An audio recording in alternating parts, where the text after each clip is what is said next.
Hi, this is James Pearson, president of the Computer Center, with today's 2-minute tech tip: how to quickly achieve an organized, neat, and clutter-free office. Are you swimming in a morass of papers, contracts, forms, and other documents that you can't throw away? Would you like a much faster and easier way to locate important documents in your office that doesn't require sifting, sorting, and digging through piles and piles of folders? Are you concerned about losing or misplacing important document originals? If so, you should consider going paperless. Stop wasting time shuffling paper. Just 15 minutes a day of paper shuffling equates to a full work week of non-productive time per year.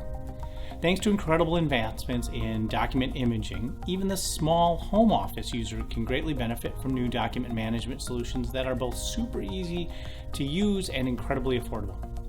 A few of the key benefits are finding documents in seconds within a few short clicks of your mouse, never lose or misplace important documents, completely eliminate bulky file cabinets that take up office space, comply with government regulations for storing and securing sensitive information, protect your documents from fire, water, spilled coffee, tears, and destruction, streamline operational processes, eliminate the confusion of having multiple copies of the same document, easily share documents with remote employees, clients, and colleagues, save money on storage costs. For more information, sign up for our weekly Tuesday Tidbits, our digital newsletter, by visiting computer-center.com/Tuesday Tidbits.